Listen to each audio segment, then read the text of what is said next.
Você quer abrir uma empresa, mas não sabe qual natureza jurídica escolher? Fique até o final desse vídeo que eu vou te explicar bem resumidamente e de forma bem simples e fácil de entender. Salve amigos! Quero trazer hoje algumas informações úteis para aqueles empreendedores que desejam se formalizar e não sabem muito bem qual a diferença entre as naturezas jurídicas. Eu vou citar aqui as principais e vamos começar pelo MEI, que é a forma mais simples e de menor custo, que é o microempreendedor individual. O MEI te dá direito a ter um CNPJ como pessoa física e empreendedor. Você não vai criar, não vai ter uma natureza, uma personalidade jurídica, mas você tem um CNPJ, você vai ter direitos como auxílio doença, auxílio gravidez, no caso das mulheres, recolhimento de INSS, já no DAS, no DAS, é a guia de recolhimento do MEI, média de 50 e poucos reais por mês, varia um pouquinho conforme a atividade, mas é uma forma bacana para começar. Porém, tem um limite de faturamento anual de 81 mil, era 60 mil, passou em 2018 para 81, uma média de 6.750 mensal. Total de faturamento. Lembrando, faturamento não é lucro. Esse é assunto para outro vídeo, ok?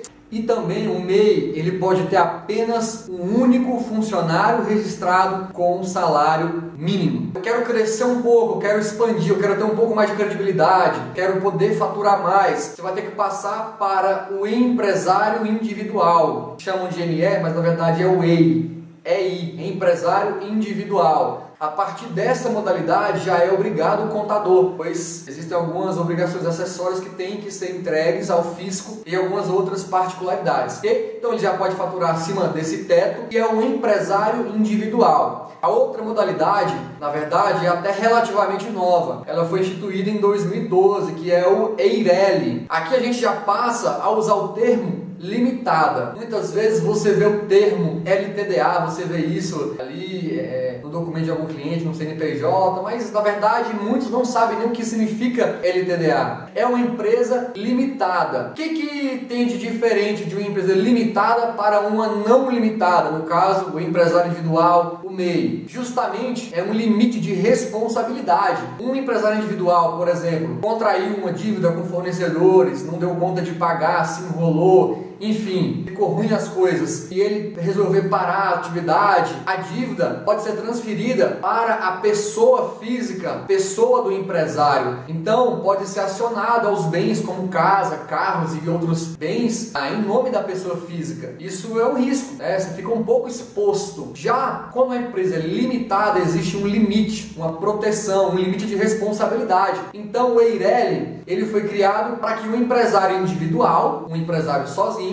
sem sócio, pudesse constituir uma empresa limitada, ou seja, com essa proteção, com esse limite, porque aí ele só vai responder conforme o patrimônio líquido, né? Tem algumas particularidades que eu não vou entrar a fundo aqui. Então, se fosse assim, todo empresário ia querer ser EIRELI. Claro que existe prós e existe obrigações, existem algumas exigências, e a principal delas é que é necessário constituir a EIRELI com um capital mínimo de 100 vezes o valor salário mínimo vigente, ou seja, hoje vai dar aí quase 100 mil reais de capital social. Então não é qualquer um que pode constituir uma EIRELI. A próxima é a sociedade limitada. É quando existe mais de um sócios, dois ou mais, e vão constituir uma empresa limitada com as mesmas proteções e garantias do EIRELI, certo? Não é necessário tanto capital social quanto a EIRELI, é bem mais tranquilo, porém é necessário no mínimo 2 pessoas. Por isso que antigamente existia uma manobra que muitos empresários faziam, que era constituir uma limitada, 99% do empresário, e colocava a esposa, a mãe, um filho com 1%, apenas para caracterizar a sociedade limitada. Então não é mais necessário. Hoje temos o EIRELI justamente para acabar com isso, com essa manobra, ok? E por último, temos a sociedade simples, que é o exercício de atividades intelectuais. Então, um advogado vai prestar o serviço advocatício. Caso 2 amigos dentistas se uniram, vamos alugar uma sala e vamos começar a atender pacientes. Isso é atividade intelectual. eventual é quando o próprio empresário exerce a atividade. Nesse caso, é necessário se constituir uma sociedade simples, ok? Ah, mas e se os dois dentistas, do exemplo, se unirem, constituírem uma empresa com personalidade jurídica, terceirizarem mão de obra de outros dentistas e administrarem um negócio de uma perspectiva um pouco maior? Nesse caso, se constitui uma sociedade limitada, que já deixa de ser uma sociedade simples, ok? É importante refletir que, obviamente, o custo da operação, da constituição, né, e da manutenção de cada uma dessas empresas, dessas naturezas jurídicas, varia conforme a complexidade. O MEI é muito simples, na verdade não é nem obrigatório a ter contador, porém, uma empresa limitada já tem um pouco mais de obrigações, então, obviamente que o custo ele vai ser proporcional. Abrir uma empresa nunca é tarefa simples. Por menor que ela seja, sempre surgem milhares de dúvidas sobre o tipo de empresa, tributos, encargos, entre outras coisas. Uma das principais dúvidas na hora de abrir uma empresa é a diferença entre razão social e nome fantasia. E é sobre isso que a gente vai falar na dica de hoje. Bom, vamos começar então deixando claro que razão social é obrigatório e exclusivo. Nenhum outro CNPJ pode ter a mesma razão social que o seu. Já o nome fantasia não, a não ser que ele seja registrado, mas a gente vai falar disso mais pra frente. Razão social, também conhecido como nome empresarial, é como se fosse o nome completo da sua empresa. É o nome que você vai usar em documentos oficiais, notas fiscais, abertura de contas em banco, entre outras coisas. É o nome que você registra junto ao governo, junta comercial ou cartório. Como eu falei antes, esse nome é exclusivo. Então, antes de você cadastrá-lo, você deve fazer uma pesquisa junto ao seu contador para ter certeza de que esse nome não está sendo usado por nenhuma outra empresa. Para empresas MEI, por exemplo, a razão social geralmente é o nome completo do microempreendedor individual, seguido do CPF dele. Geralmente, a razão social ela revela o tipo de empresa que você está abrindo, então ela vai carregar no final do nome siglas como SA, LTDA e etc. Ela não precisa ter nada a ver com o nome fantasia ou o nome da marca. Pode ser, por exemplo, uma junção do sobrenome dos sócios da empresa ou então uma sigla. Por exemplo, a razão social da empresa de telefonia Vivo é Telefônica Brasil SA, que não tem nada a ver com Vivo, né? Já o nome fantasia é o nome mais popular da sua empresa. É o nome que você vai usar para divulgar o seu negócio. Geralmente ele é bem mais simples e curto do que a razão social para facilitar na memorização. Não é obrigatório ter um nome fantasia. Você pode deixar para fazer isso em outro momento, quando você tiver mais certeza do nome que você quer usar para divulgar a sua empresa. Ele também não precisa ser exclusivo. Duas empresas podem ter o mesmo nome fantasia, desde que ele não esteja registrado no INPI. O nome fantasia ele está relacionado ao conceito de marca, mas ele não vai estar protegido até você fazer esse registro no INPI, que é o Instituto Nacional de Propriedade Industrial. Para fazer isso, você deve se certificar de que você é o primeiro a usar esse nome no seu ramo de atividade. Feito esse registro, aí sim você vai ter uma marca registrada. Então, o seu nome fantasia vai vir junto daquele símbolo R com um círculo em volta, que é o símbolo da marca registrada. Algumas dicas práticas. Se você já decidiu qual vai ser o nome que vai levar a sua marca, faça uma pesquisa simples no Google para saber se esse nome ainda não está sendo usado. Procure por sites que levem esse nome, páginas no Facebook. Se você não achou nada, já corre e já garante o registro do domínio do seu site. Você pode fazer isso no Registro BR. Assim, você já tem o endereço do seu site quando a sua marca estiver funcionando. Bom, mas fazer o registro no INPI pode ser um pouco pesado para quem está começando. Mas mesmo que você não faça logo no começo da marca, fica com isso na cabeça se você tem pretensão de investir no conceito da sua marca, porque só assim ela vai estar completamente protegida. Muito bem, hoje a gente vai falar sobre o gênero ata, tá? Mais um gênero aí da redação oficial, muito importante, né? Principalmente em contextos de reuniões, de assembleias. Então, toda vez que você tem uma reunião desse tipo, a ata é o gênero que registra, né, aqueles fatos ali e serve como um documento, tá certo? Uma prova documental de que a reunião aconteceu exatamente daquela forma. Mas como é que a gente faz isso? Bom, é exatamente sobre isso que eu vou falar a partir de agora. Quando você pega o gênero ata, quando você pega o texto ata, você vai perceber que ele é um relato, é uma espécie de um relato, ok? Mas ele tem suas próprias características e basicamente o objetivo dele é mostrar qual que é o tema daquela reunião, quem perguntou, quem falou, quem participou, quem interveio, né? A que conclusão que se chegou ou não, se há necessidade de uma outra reunião, se existe uma nova pauta. Então tudo isso é característica desse gênero. A ata é redigida por uma pessoa que não participa ativamente da reunião. Então ela não fala, ela não intervém, ela não levanta a mão, ela não faz debate, né? Ela está ali simplesmente para poder registrar o que foi discutido, o que foi falado durante aquele processo, né? Durante aquela assembleia, aquela reunião. Esse papel geralmente é desempenhado aí por uma secretária executiva, ou secretário executivo, ou algo que o valha, alguém que tenha, né, esse papel aí. Esse relato vai ser construído indicando cada momento da reunião, o assunto tratado, quem é que está falando, né? E isso tudo vai ser feito num bloco, tá certo? Então não tem divisão de parágrafos, não tem alíneas, não tem parênteses, né? É um texto feito ali, corrido, tá certo? Não importa, a reunião teve 4 horas, serão 4 horas de página ali, num grande bloco, sem parágrafos, sem observações, sem alíneas ali dentro do texto. Então por quê? Qual o porquê disso, Guga? Por que elas têm que ser escritas dessa forma, num bloco? É para que não haja alteração, né? Para que ninguém possa interferir ali no texto e modificar alguma coisa. Tanto que quando esses textos são registrados no livro ata, né, eles são escritos ali à mão mesmo pela pessoa, até chegar no final, até chegar no ponto final ali daquele bloco. Agora, quando se faz isso pelos meios computacionais, que são mais práticos e tudo mais, o texto só tem validade se ele tiver, por exemplo, ali registrado um tipo de arquivo que não possa ser corrompido, que não possa ser modificado, como é o caso, por exemplo, do PDF.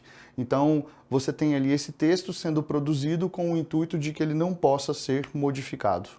Quanto à linguagem, por exemplo, o texto tem que ser o mais próximo possível daquilo que está sendo falado pelos participantes da reunião. Então não tem um rebuscamento, né? A pessoa que escreve, ela está de fato relatando aquilo que foi dito.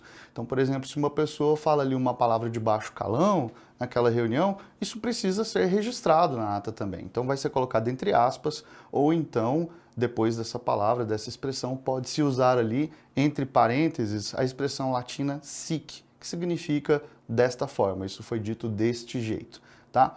Então, outra característica aí presente também em relação à linguagem é que você não vai fazer nenhum tipo de abreviação. Tudo vai ser escrito por extenso e isso inclui, por exemplo, os números. Então, se você vai colocar um número lá, você não vai colocar o número em forma de algarismo. Vai colocar o número todo por extenso, não importa quão grande seja esse número. O texto também não deve conter rasuras, não deve ter uso de corretivo, nem nada disso. Guga, mas como assim? A pessoa que está escrevendo ali na hora, a ata, pode, por exemplo, se confundir, pode, sei lá, escrever alguma coisa errada. O que acontece quando ela faz isso? Bom, a dica é que essa pessoa escreva entre vírgulas a expressão digo, ou então a expressão em tempo.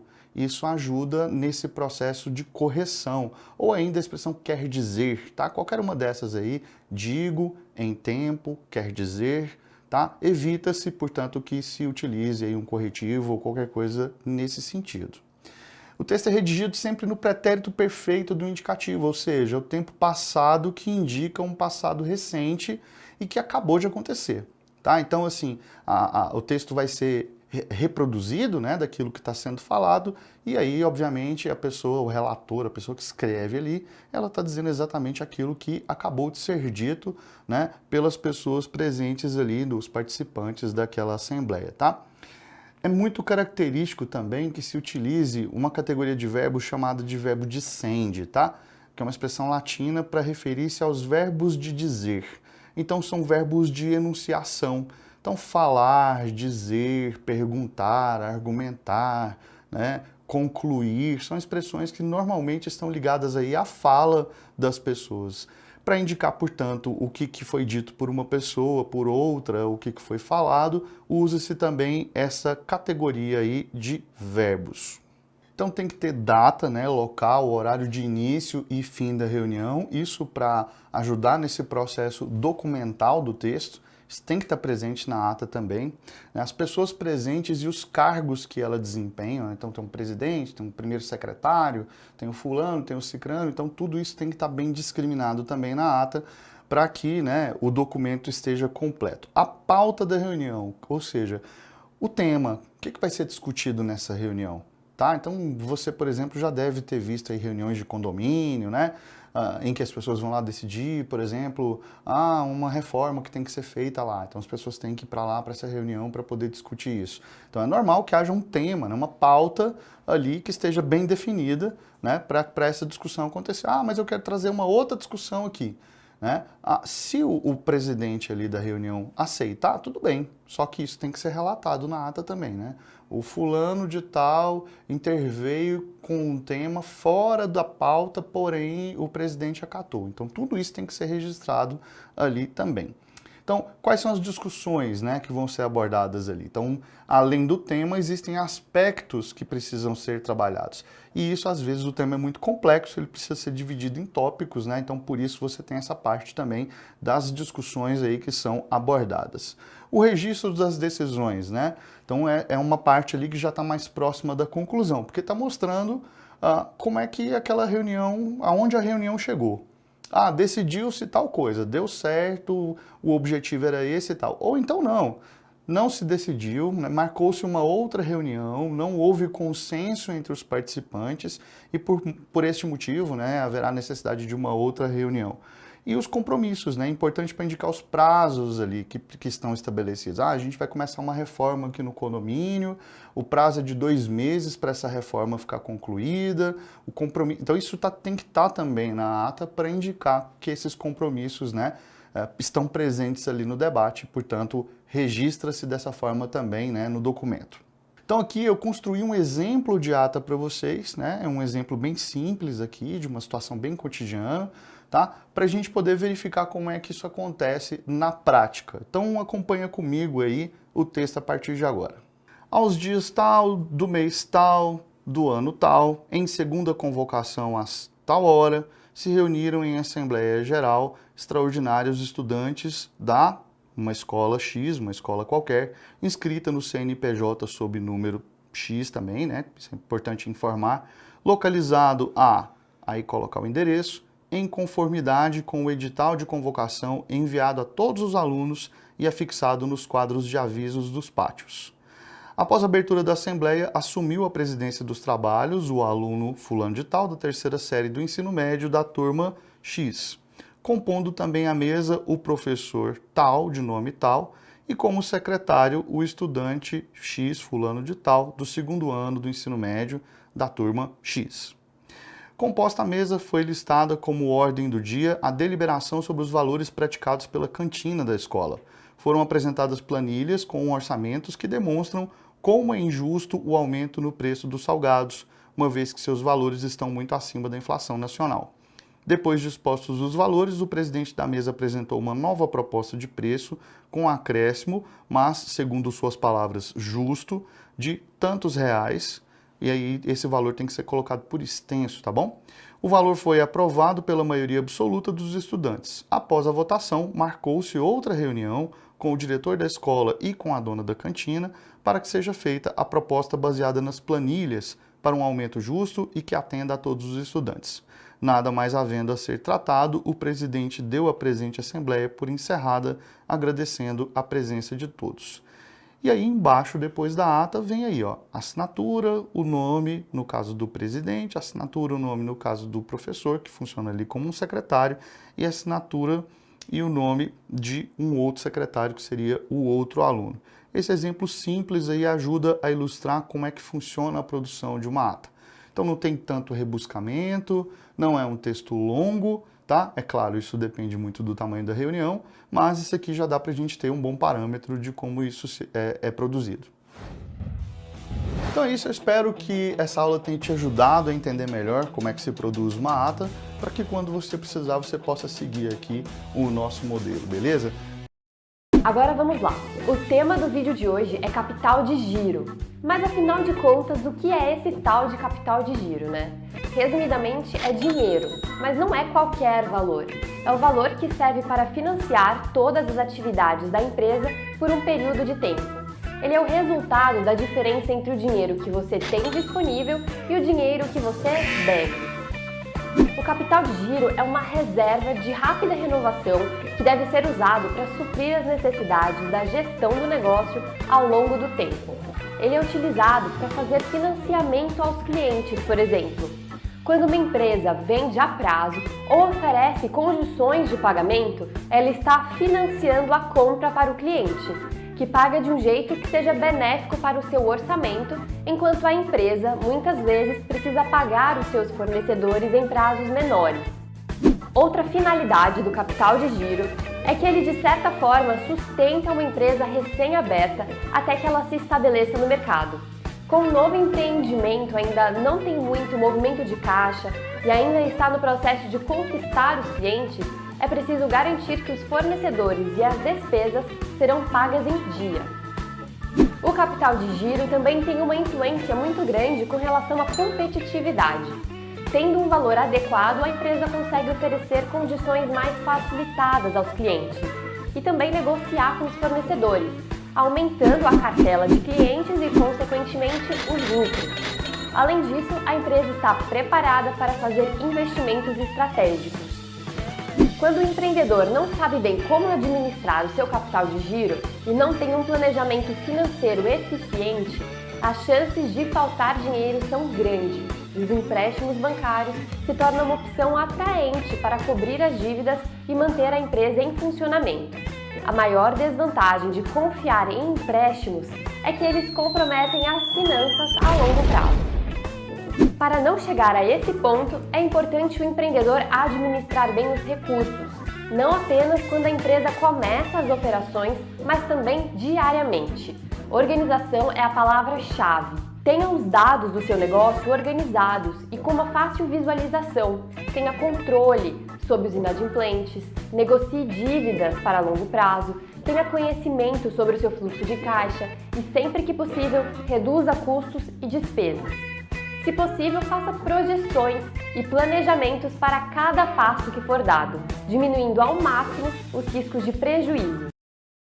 Você sabe o que é contrato social? E no vídeo de hoje nós vamos focar a respeito do contrato social, que, ao meu ver, é o contrato mais importante da empresa, porque vai ser o contrato que vai delimitar como vai ser o funcionamento dessa empresa e também como vai ser a relação entre os sócios.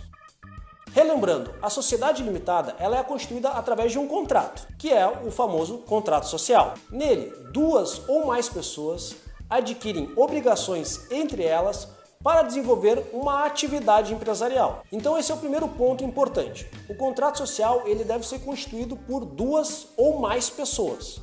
A sociedade limitada ela não pode ser unipessoal, não pode ter somente uma pessoa dentro de uma sociedade limitada. Para esse caso, existe a EIRELI, que é a Empresa Individual de Responsabilidade Limitada, que a gente já fez um vídeo e vai estar disponível aqui para você assistir. Porém, o mais importante é que o contrato social não cria somente uma obrigação entre os sócios. A principal consequência da celebração de um contrato social é a criação de um novo sujeito de direito, que é o que nós chamamos de pessoa jurídica. Ou seja, a pessoa jurídica é aquela entidade que ela é passível de adquirir e prestar obrigações. Se cria um novo sujeito que pode fechar contratos, adquirir contratos, receber pagamentos como uma outra pessoa física. Então, a partir do momento que tu celebra um contrato entre teus sócios, nasce a pessoa jurídica.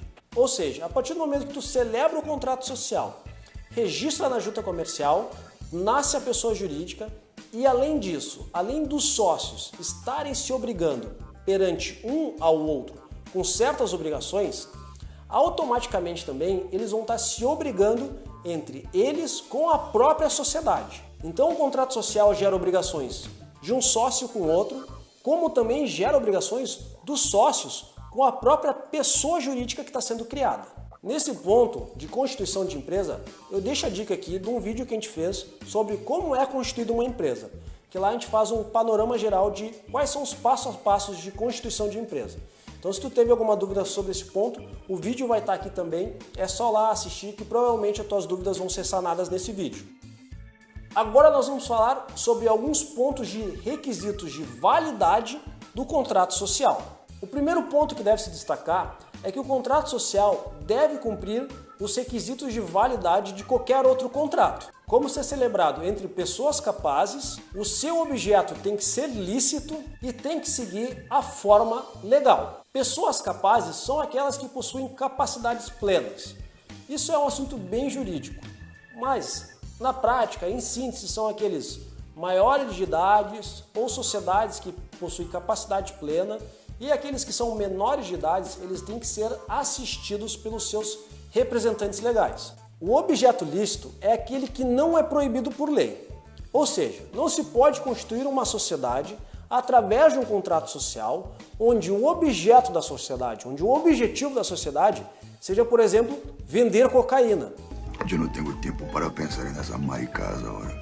Vender cocaína é algo proibido por lei. Então, esse contrato social não seria válido. E a forma legal é cumprir aqueles pré-requisitos básicos que a própria lei delimita para esse tipo de contrato, que eu vou explicar logo a seguir.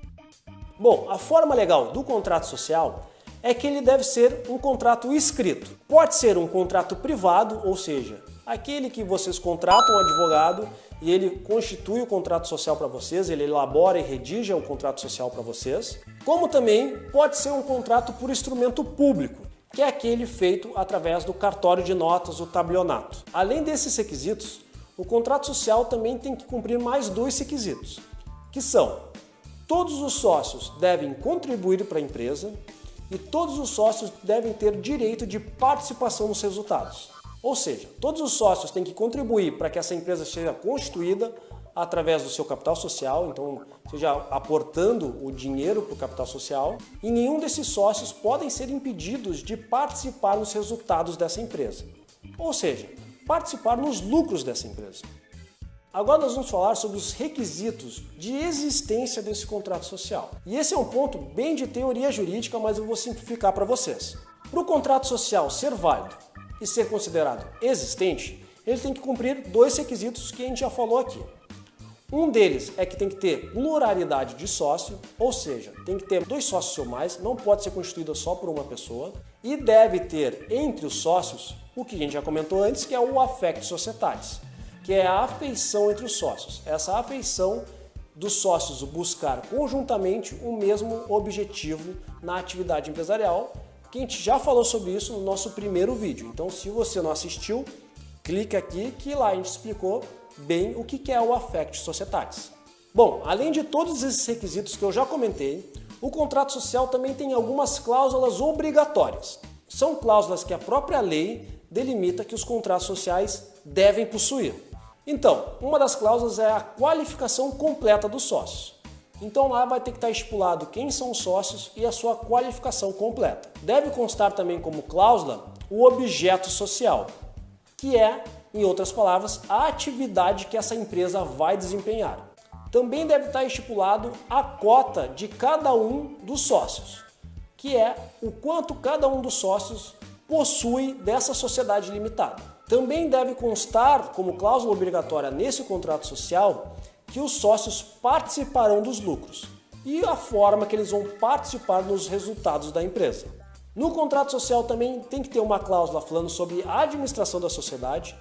Lembrando que a administração, o administrador dessa sociedade pode ser nomeado dentro do contrato social, como também pode ser nomeado em um ato separado, através de uma reunião de sócios. Mas no contrato social de constituição dessa sociedade tem que haver pelo menos a cláusula de administração. Além disso, tem que ter as cláusulas que delimitam qual vai ser o nome empresarial. Então é aquele famoso XYZ Desenvolvimento de Softwares Limitado. Então tem que ter um nome empresarial. Se você tem dúvida sobre o nome empresarial, a gente já fez um vídeo falando sobre o nome empresarial, que vai estar aqui na tela também. Então é só clicar lá que tu vai tirar todas as tuas dúvidas sobre o que é nome empresarial. Tem que ter também a cláusula que delimite onde vai ser a sede da sociedade. Então é onde vai ser o estabelecimento dessa sociedade, onde que ela vai exercer a sua atividade empresarial. Tem que estar constando dentro do contrato social. Além também de ter uma cláusula delimitando qual que é o tempo de duração dessa sociedade limitada. Pode ser uma sociedade limitada de duração por tempo determinado, como também pode ser uma sociedade limitada com duração por tempo indeterminado. Bom, lembrando que essas são as cláusulas obrigatórias. Além dessas cláusulas, eu indico também que existam outras cláusulas dentro do contrato social. Como eu disse antes, o contrato social é o momento mais importante de uma empresa. É aquele momento que se constitui e vai ser delimitado como que vai ser a relação entre os sócios. Então, além dessas cláusulas obrigatórias, eu também sugiro que exista uma cláusula lá delimitando sobre o prolabore dos administradores, que é o salário que os administradores recebem por trabalhar na empresa. Além também de quais são as consequências caso algum desses sócios venha a falecer, além também de delimitar pontos como direito de retirada e também direito de preferência. Além também da previsão da possibilidade de expulsão de um sócio por justa causa. Esses são alguns temas bem interessantes e que talvez eu possa fazer um vídeo explicando cada um deles. Bom, por fim, cabe destacar que o contrato social ele não é imutável. Ele pode ser alterado a qualquer momento, de acordo com a realidade da empresa. Por fim, vocês viram que o contrato social ele não é um contrato tão simples assim. Por isso que eu sempre indico que o contrato social seja feito por um advogado especializado na área de direito societário, na área de direito empresarial, para orientar bem os sócios sobre como é a constituição dessa empresa. Oi, gente! O alvará de funcionamento é utilizado para quem pretende utilizar um local para abrir um negócio e precisam desse documento para iniciar o seu negócio. Com o alvará, você poderá legalizar a operação da sua empresa. O alvará de funcionamento serve para todos os tipos de empresa, estabelecimentos comerciais, industriais ou prestadores de serviços, para que possam exercer suas atividades. Por isso, ao montar o seu negócio, você deve incluir o alvará de funcionamento. Mas antes de continuar assistindo, não se esqueça de deixar o seu like e de se inscrever no canal. Assim, você nos ajuda a trazer muito mais conteúdos para você. Caso o estabelecimento esteja funcionando sem alvará, o dono do negócio deve providenciar em um prazo estabelecido. Caso não seja providenciado, o dono deverá arcar com uma multa de mais de R$2.000. O negócio pode até ser fechado definitivamente, ou uma apreensão de bens, mercadorias e cancelamento do registro profissional do empresário. Os tipos de alvará de funcionamento são auto de licença de funcionamento, ou ALF, que vale para imóveis não residenciais, com instalação de atividades comerciais, industriais ou de serviços. Auto de licença de funcionamento condicionado, ou ALFC, em casos de edificações ainda irregulares ou inscritas no Cadastro Informativo Municipal. Vale para imóveis com área total, construída de 1.500 metros quadrados a 5.000 metros quadrados. Alvará de funcionamento de local de reunião, ou ALF, solicitado para todos os locais que tenham reunião de público, ou seja, bares, restaurantes, cinemas e similares, que tenham capacidade de lotação igual ou superior a 250 pessoas. E alvará de autorização para eventos públicos e temporários, que são para locais onde haja eventos públicos e temporários para mais de 250 pessoas, seja em imóveis públicos ou privados. Para validar o alvará de funcionamento, é necessário obter uma série de licenças. Isso é pré-requisito para a concessão de alvará. Estas licenças podem ser emitidas pela Prefeitura, Corpo de Bombeiros, Vigilância Sanitária, etc. Tudo vai depender do grau de complexidade do seu negócio. A lista de documentos vai variar de acordo com a exigência do município que vai ser instalado o estabelecimento.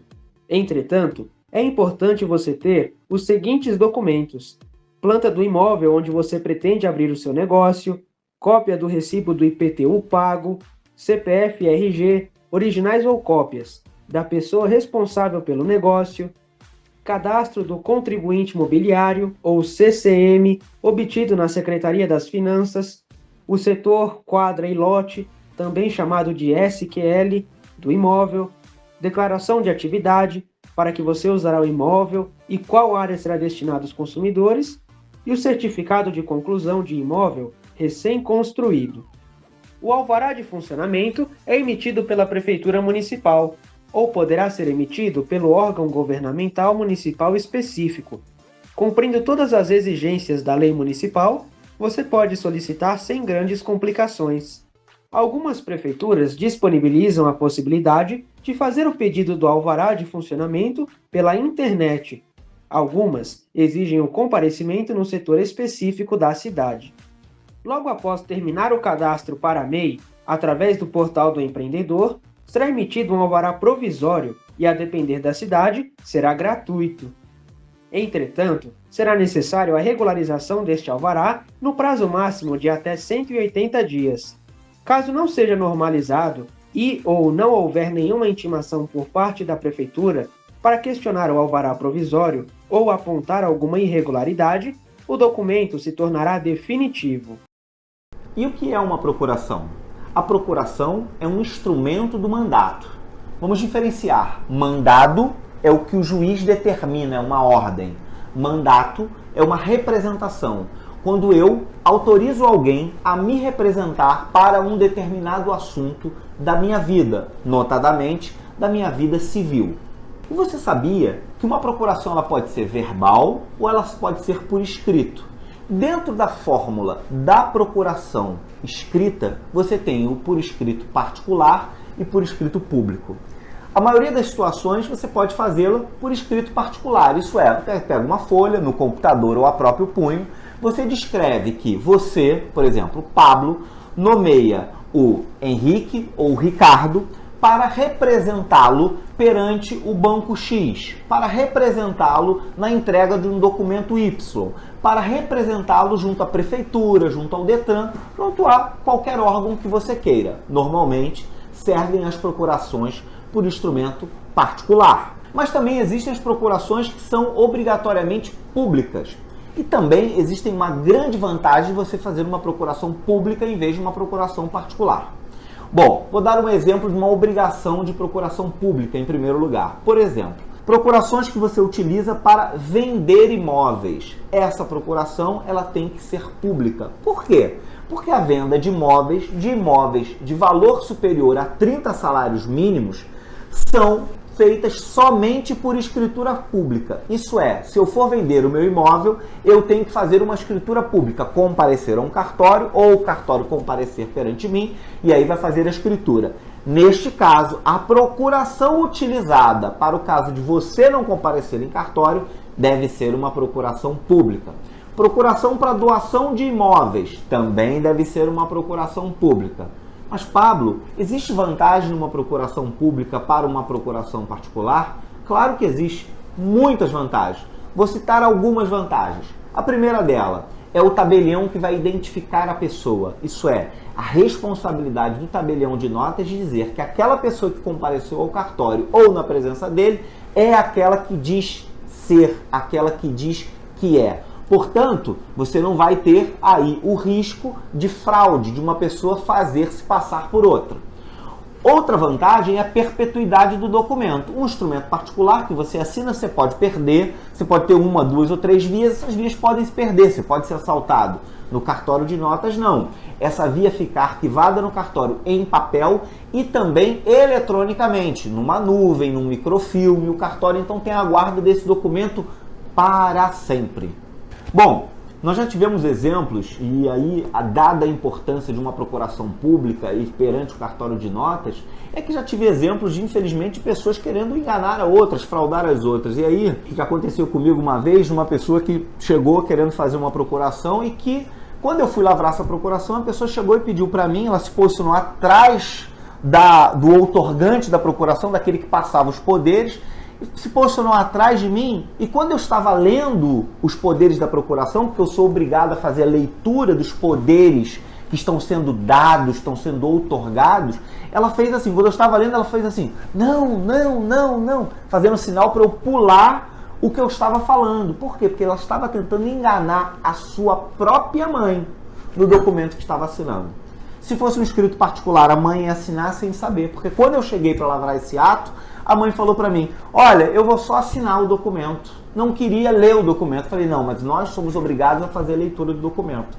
Então a importância de um cartório de notas é essa. Nós evitamos fraudes todos os dias. É uma situação que seria cômica se ela não fosse trágica. Bom, vamos lá. Polêmicas e dúvidas que envolvem procurações. Por exemplo, procuração tem prazo de validade? Não.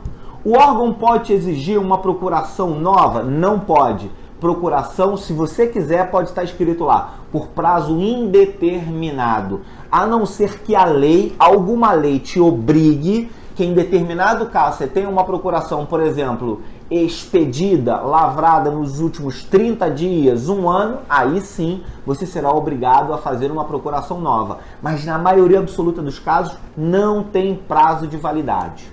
Outra questão que sempre me perguntam, poxa, eu posso passar uma procuração de amplos poderes? Henrique, essa situação então é mais engraçada, que a pessoa liga para você e fala assim, Pablo, eu quero fazer uma procuração de amplos poderes. Gente, o que é amplos poderes? Eu estou há 15 anos trabalhando nessa área e não sei o que é amplos poderes. Então, amplos poderes é tudo, é o infinito. Então você tem que dizer quais são os poderes que tem ali. Olha, poder para vender o imóvel, qual é o imóvel que está vendendo, botar eventualmente o preço que está vendendo, inclusive para quem você está vendendo. Mas, Pablo, eu sou obrigado a ter todos os detalhes? Não, mas isso é bom, isso lhe traz segurança jurídica para as partes, traz segurança jurídica para você que está outorgando, para o seu procurador e para quem eventualmente vai comprar o seu imóvel.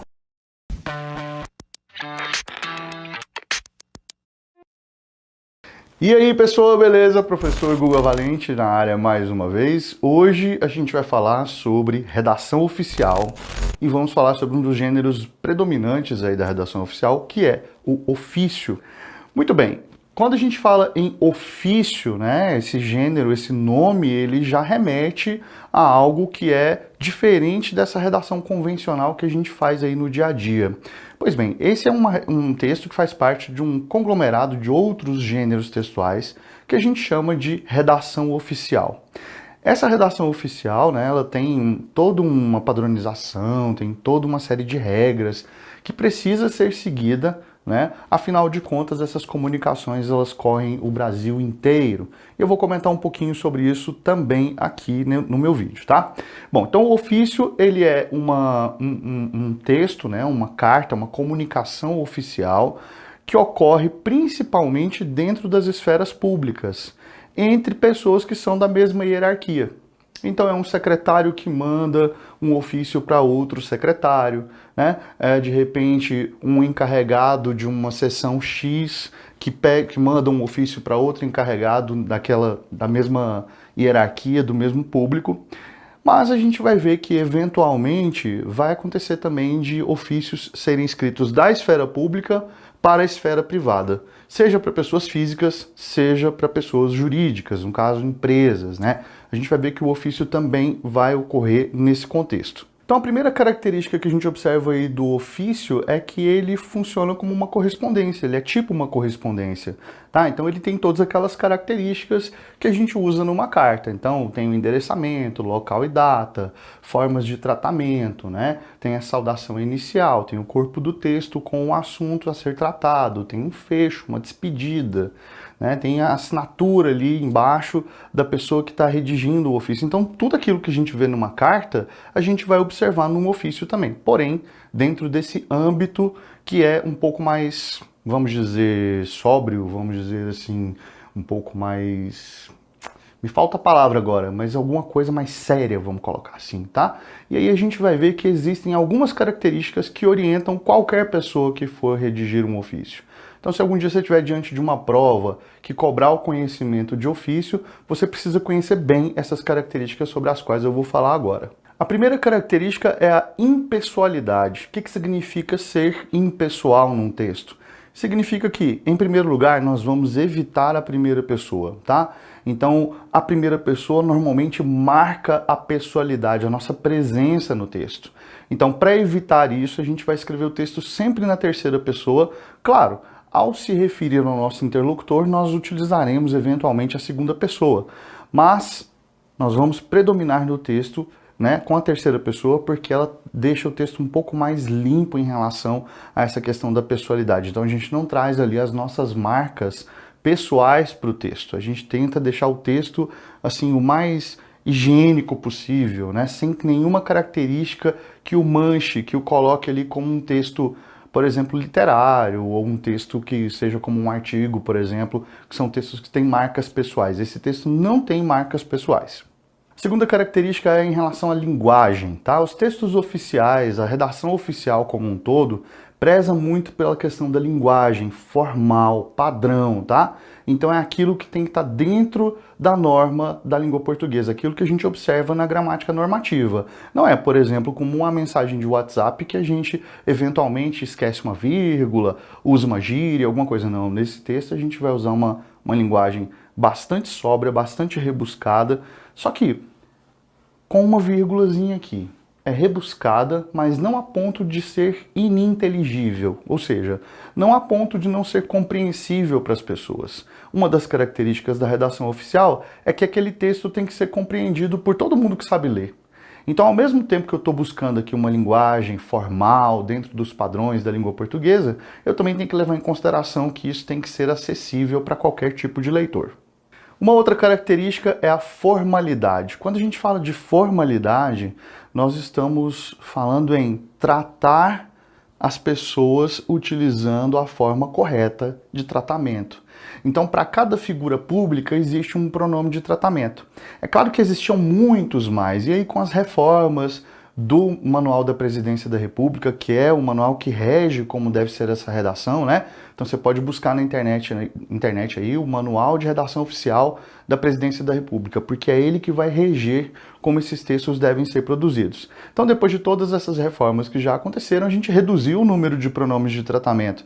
Mas ainda existem, né, certos pronomes de tratamento que são muito incomuns e mesmo assim eles precisam ser respeitados. A título de exemplo, né? Se eu escrevo, por exemplo, para o reitor de uma universidade, eu tenho que me referir a ele como Vossa Magnificência. Magnífico reitor, porque é esse o termo, essa é a forma de tratamento adequada para essa pessoa. Então a formalidade tem a ver com isso, tem a ver com a gente usar corretamente as formas de tratamento, né? E óbvio, ser polido, né? Usar da civilidade aí para conversar com o nosso interlocutor, porque afinal de contas trata-se de um documento oficial. Outro ponto importante é a padronização. Você já imaginou, você está lá no Pará de repente e redige um ofício que vai ser mandado para uma autoridade lá em Santa Catarina, né? E aí de repente o texto não está no mesmo padrão, são textos que têm formas diferentes, um local e data está num lugar, a assinatura está em outro e tal. Então, dentro da redação oficial, prima-se muito por essa questão da padronização. Então, todos os textos têm que obedecer a esse mesmo padrão, essas mesmas características, em qualquer lugar que seja aqui do território nacional. Uma característica que é interessante aqui da redação oficial, mas que na verdade a gente pode estender para qualquer texto, né, tem a ver com a concisão. Ser conciso significa ser sucinto. Em outras palavras, conseguir dizer muita coisa com poucas palavras. Tá? Então a concisão é uma característica, na verdade, de bons textos. Em geral, bons textos costumam usar poucas palavras e dizer muita coisa.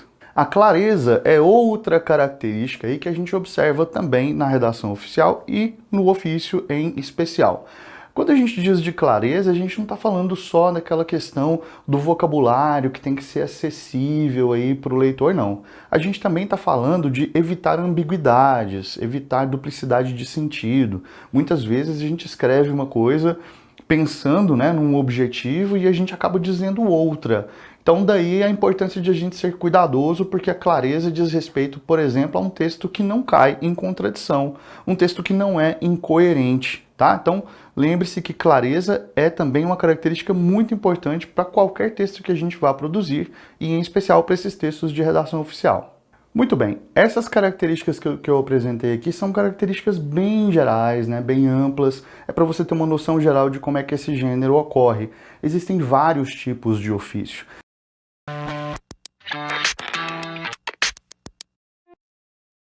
Hoje falando sobre o gênero relatório. Esse gênero que circula em vários ambientes diferentes, eu vou comentar tudo isso com você. Relatório recebe esse nome porque, afinal de contas, ele relata, mas ele também descreve e também expõe, tá certo? Vivências acerca de um determinado acontecimento. Por exemplo, se eu fui a um show, eu posso muito bem fazer um relatório desse show para um amigo que não foi. Eu posso descrever, eu posso relatar e eu posso expor algumas coisas que aconteceram ali, né? Alguns fatos que aconteceram ali. Lembremos-nos que esses três elementos aí, ó, descrição, o relato, relatar e exposição, são na verdade tipologias textuais. Então o relatório se compõe dessas tipologias textuais que em algum ponto aí estão próximas, né, umas das outras. Então essas características estão incorporadas a esse gênero e claro, isso vai variar muito daquilo que foi pedido para fazer, de quem pediu, do contexto que foi pedido. Mas em geral a exposição e o relato, que é um tipo de narrativa sobre algo que realmente aconteceu, esses dois estão sempre presentes. Há pelo menos 3 tipos de relatórios aí que são mais comuns. A gente tem o relatório que é escolar, aquele que é acadêmico e aquele que é corporativo, que circula ali no meio das empresas. A gente vai dar um pouco mais de ênfase para o relatório escolar, afinal de contas, a gente é Brasil Escola, não é Brasil Corporação, não é Brasil Empresa, não é mesmo? Então vamos falar aqui desse relatório que é escolar. Esse relatório escolar, ele pode ser pedido basicamente de 2 formas. O primeiro deles é o isento de opinião. Isso significa dizer que o texto vai ser muito mais descritivo e expositivo, tá certo?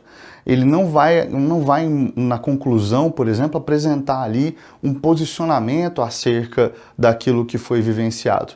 E existe um outro tipo de relatório, que é o relatório opinativo. Esse sim, além da descrição, da exposição e do relato que vai ser feito, há também ali um momento opinativo, em geral na conclusão, tá certo?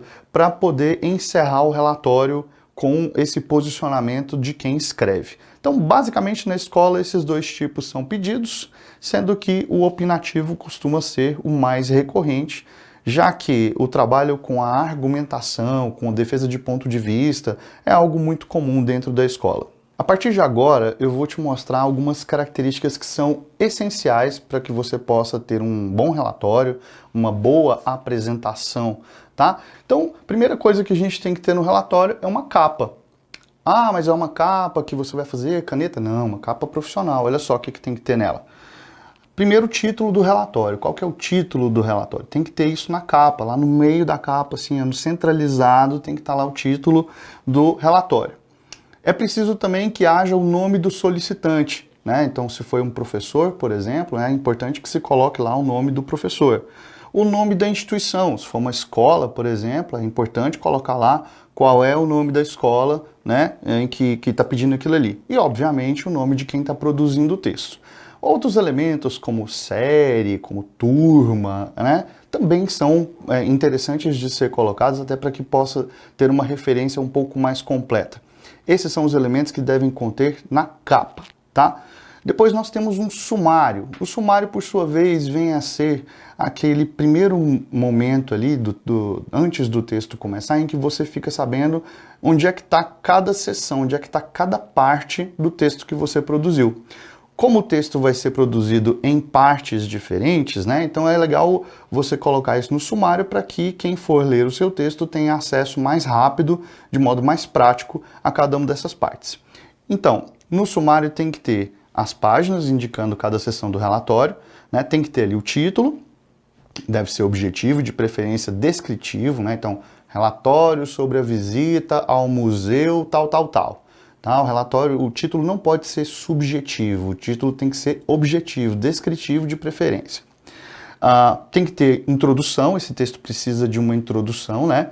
E nessa introdução você vai colocar ali as informações que são básicas acerca daquilo que vai ser descrito. Então, a visita ao museu, tal, se deu no dia tal, a tal hora, junto com as turmas X, Y e Z. beleza? O objetivo da visita era conhecer as peças pré-históricas que existem aqui no nosso estado. Então, pode ser uma coisa bem rápida, assim, para introdução, tá? Depois a gente tem o desenvolvimento. E aqui no desenvolvimento é que vai haver um maior detalhamento dos elementos do relatório. Então, nessa visita, tem, por exemplo, uma peça que chamou mais atenção. Aí, nesse momento, então, vai se descrever aquela peça mais detalhadamente, né? Vai falar um pouco sobre o ambiente geral do museu e vai dar ênfase para aqueles pontos que são mais importantes. Guga, precisa relatar todas as peças do museu? Não, não precisa. Num relatório, por exemplo, de visita técnica como esse, é importante que o leitor saiba, de uma maneira geral, o que é que se tem, o que que se encontra naquele museu e quais são as peças principais, o que que se destaca ali dentre aquelas peças que estão presentes no museu. Então essa parte do desenvolvimento é a parte maior, porque você vai ter que dedicar ali alguns parágrafos para alguns desses elementos, né, mais importantes que a gente mencionou aqui.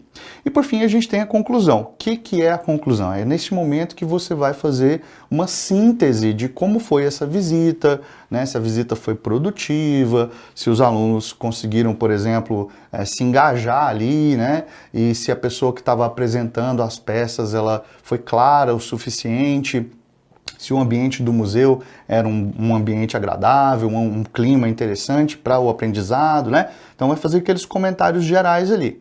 Isso, se o texto for opinativo, então vale a pena aqui na conclusão também apresentar um ponto de vista um pouco mais pessoal. Porque isso que eu acabei de falar aqui na conclusão é mais técnico, né? Assim, se o lugar é mal iluminado, isso não é uma crítica, você está dizendo, o lugar é mal iluminado, isso é objetivo. Agora, eu não gostei da iluminação. Né? Então, quando você coloca que a iluminação é ruim, isso prejudicou a visão de alguns alunos, aí, nesse caso, a gente tem uma crítica, tá? E aí isso vai entrar principalmente no relatório opinativo. Então, na conclusão, fechamento, síntese de como foi a visita e opinião caso seja solicitada. E por fim a gente tem as referências bibliográficas. Isso, as referências bibliográficas, elas já serão utilizadas no caso de você, por exemplo, fazer um relatório sobre um tipo de literatura. Vamos imaginar que você está fazendo um relatório sobre a literatura infantil no Brasil. Então aí você vai ter que colocar as referências. Onde é que você pesquisou? De quais sites você retirou essas informações? De quais livros, né, você retirou as informações que você usou no seu relatório? Então, as referências bibliográficas, elas são usadas principalmente quando você faz relatório de material que é escrito. O material que, né, quando você, por exemplo, faz uma visita a um museu, que foi o exemplo que eu usei aqui com você, né, nesse caso não há necessidade de usar referências bibliográficas, mas no caso de material escrito é sempre bom a gente colocar essa referência. Para fazer as referências bibliográficas direitinho e bonitinho, eu aconselho você dar uma chegada no site da ABNT, visite o site da ABNT, Associação Brasileira de Normas Técnicas, para que você possa entender direitinho como é que você faz essas referências, já que quando você tira a informação de um site, a citação na referência bibliográfica é de um jeito, quando você tira de um livro, é de outro, quando você tira de uma revista, é de outro.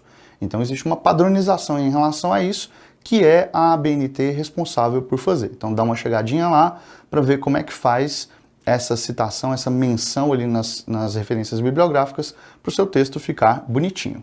E aí eu estou colocando aqui na descrição do vídeo embaixo uns links para você dar uma olhada em relatórios que estão aqui no site do Brasil Escola, para você ter referências de como é que esse gênero é produzido, tá? São relatórios bem legais, bem feitos, né? Relatórios bem construídos, que vão ajudar você aí a construir o seu relatório quando você precisar.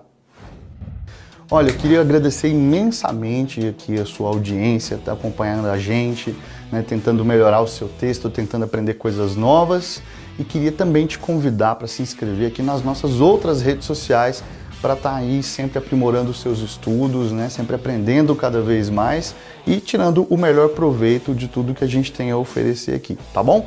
Valeu e a gente se vê numa próxima aula.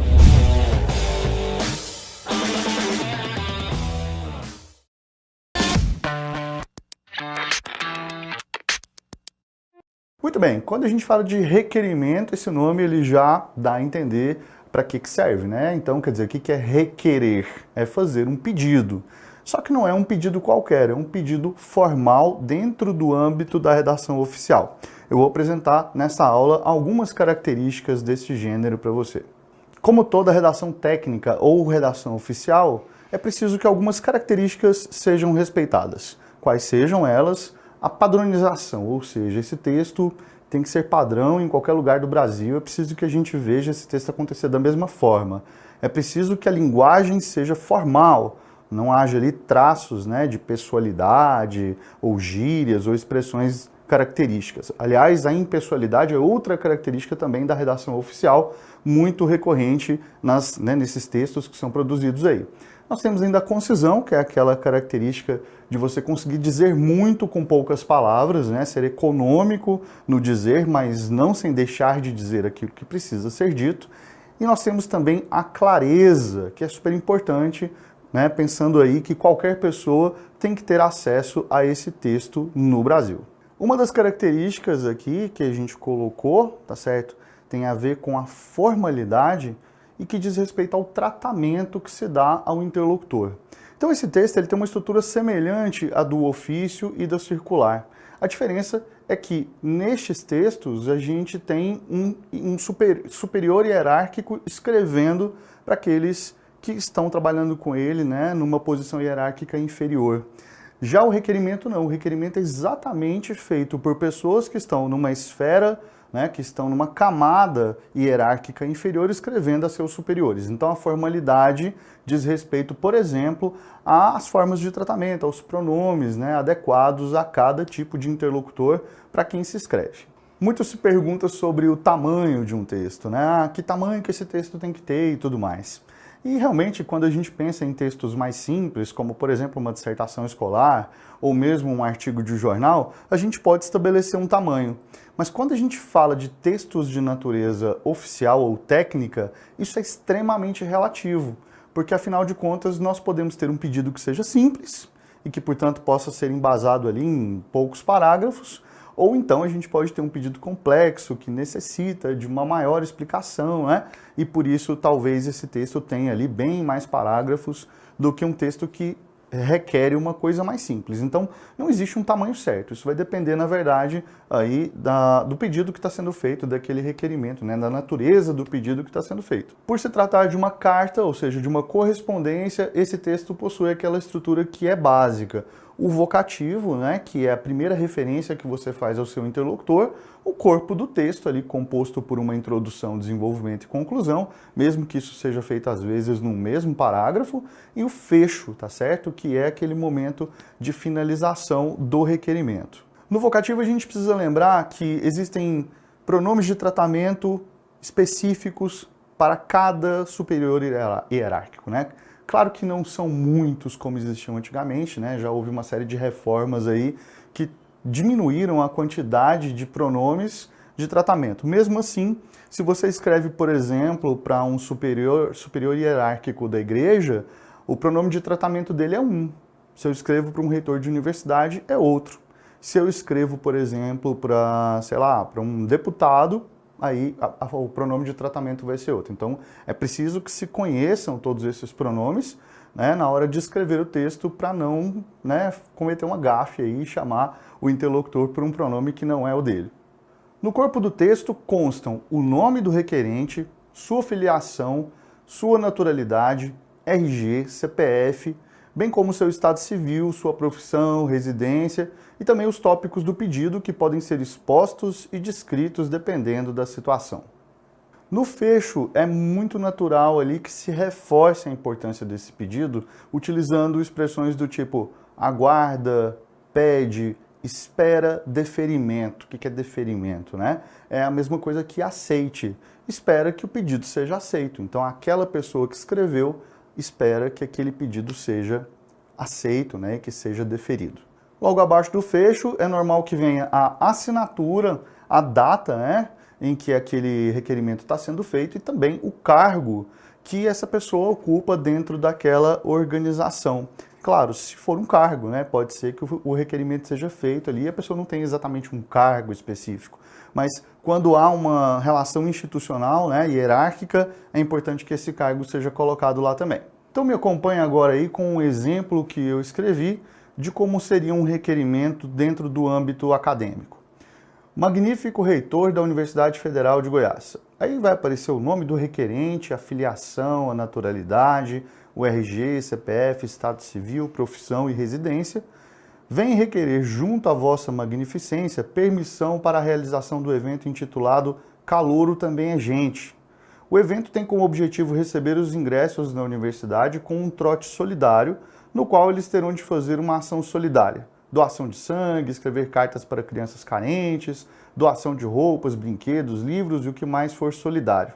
O requerente também solicita que o evento ocorra dentro das dependências do Centro de Convivência da Universidade para a concentração do grupo organizador. Nestes termos, pede e aguarda deferimento. Local e data, assinatura do requerente.